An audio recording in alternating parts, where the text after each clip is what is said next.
ಇವತ್ತು ನಾಷ್ಟಕ್ಕೆ ಮಾಡಿದ್ದೆ ಅವಲಕ್ಕಿ. ಸೊ ನಮ್ಮ ಮನೆಯವ್ರನ್ನೂ ಉಂಡಕ್ಕೆ ಹೋದರು ಕೆಲಸಕ್ಕೂ. ನಾವು ಮೂವರು ಕುಂತು ನಾಷ್ಟ ಮಾಡಿದೆವು. ನಮ್ಮ ಖುಷಿ ನೋಡ್ರಿ, ಜೋಕಾಲಿ ಆಡತ್ತ. ನಿನ್ನೆ ಅವ್ರ ಪಪ್ಪ ಕಟ್ಟಿಕೊಟ್ಟಾರ. ಪಾರ್ಕಿಗೆ ಹೋಗೋಕ್ಕೆ ಜೋಕಾಲಿ ಆಡೋಣ ಅಂತ ಅಡ್ಡಿ ಮಾಡ್ಲತ್ತಿದ್ದು, ಅದಕ್ಕೆ ಮನೆಗೆ ಕಟ್ಟಿಕೊಟ್ಟಾರ. ಪಾಪ ಸಣ್ಣವನಿಗೆ ಕೊಡ್ಲತ್ತಿಲ್ಲ ನೋಡ್ರಿ. ನಿನ್ನೆ ಹೇಳ್ದಾಯ್ತು ಆಕಿನ ಹಿಡ್ಕೊಂಡು ಕುಂತಾಳ.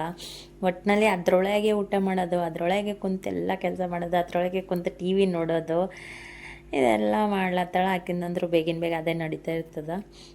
ಇಲ್ಲಿ ನನ್ನ ಕೆಲಸನೂ ಹಾಗೆ ಬಾಕಿದ್ರಿ ಎಲ್ಲ. ಯಾಕಂದರೆ ಇವತ್ತು ಅಡುಗೆ ಅಂತೂ ಮಾಡಿದ್ದಿಲ್ಲ, ಬಟ್ ಭಾಂಡಿ ಜಾಸ್ತಿ ಜಮಾ ಆಗಿದ್ರು. ಯಾಕಂದರೆ ರಾತ್ರಿ ಎಲ್ಲ ತೊಳೆದಿದ್ದಿಲ್ಲ. ಅದಕ್ಕೆ ಮೊದಲು ಭಾಂಡಿ ಬುಟ್ಟಿ ತುಂಬ ಭಾಂಡಿ ತೊಳೆದೆ. ಹಾಗೆ ಗ್ಯಾಸ್ ಕಟ್ಟಿ ಗ್ಯಾಸು ಎಲ್ಲ ಕ್ಲೀನ್ ಮಾಡಿಕೊಂಡೆ. ಯಾಕಂದರೆ ಅದು ಕ್ಲೀನ್ ಮಾಡಿಲ್ಲ ಅಂದರೆ ಮತ್ತೆ ಅಡುಗೆ ಮಾಡೋ ಮನಸ್ಸಾಗಲ್ರಿ. ಸೊ ನಿನ್ನೆ ಅಂತೂ ಹೆವಿ ಊಟ ಆಗಿತ್ತಲ್ರಿ, ಮಟನ್ ಮಾಡಿದ್ದೆವು. ಅದಕ್ಕೆ ಇವತ್ತು ಏನಾರ ಸಿಂಪಲ್ ಮಾಡೋಣ ಅಂತ ಬೇಳೆ ಸಾರು ಮಾಡೋ ಸಲುವಾಗಿ ಇಲ್ಲಿ ಬ್ಯಾಳೆ ಕುಕ್ಕರ್ಗೆ ಹಚ್ಚಿದ್ದೆ. ಯಾಕಂದರೆ ಈ ಕಡೆ ಕುಕ್ಕರ್ ಹಾಕ್ಕೋತಾ ನಮ್ಮದು ಬೇರೆ ಕೆಲಸಗಳೂ ಆಗ್ತಾವ್ರಿ. ಅಲ್ತನ ಬ್ಯಾಳೆನೂ ಕುದೀತದ. ಕುಕ್ಕರ್ ಹಚ್ಚಿಕೆ ನಾನು ಮೈ ತೊಗೊಂಡು ಹುಡುಗರು ಮೈ ತೊಳೆದು ಹಾಗೆ ಬಟ್ಟೆನೂ ಒಗ್ದಾಕಿದ್ದೆ. ಇಲ್ಲಿ ಅಲ್ತನ ಕುಕ್ಕರ್ನೂ ತಣ್ಣಗಾಗಿತ್ತು. ಅದಕ್ಕೆ ಬರತನ ಹಸುವಾಗ್ಯದ ಮಮ್ಮಿ ಅಂತ ಅಲ್ಲದಿದ್ರು. ಫಸ್ಟ್ ಅದಕ್ಕೆ ಬಗಾರ್ ಹೊಡೋದಕ್ಕೆ ಅವ್ರಿಗೆ ಊಟ ಮಾಡಿಸಿದ್ದೆ. ಇಲ್ಲಿ ನಾನು ಎಲ್ಲ ಕೆಲಸ ಆಗೋದೇ ಕಾಯ್ಕೋತಾ ಇರ್ತಾನೆ ನೋಡ್ರಿ ನನ್ನ ಮಗ. ಸ್ವಲ್ಪ ಎತ್ಕೊಂಡು ಮುದ್ದಾಡ್ಬೇಕಂದ್ರೆ ಅವನಿಗೆ ಶಾಂತಿ ಆಗ್ತದ್ರಿ.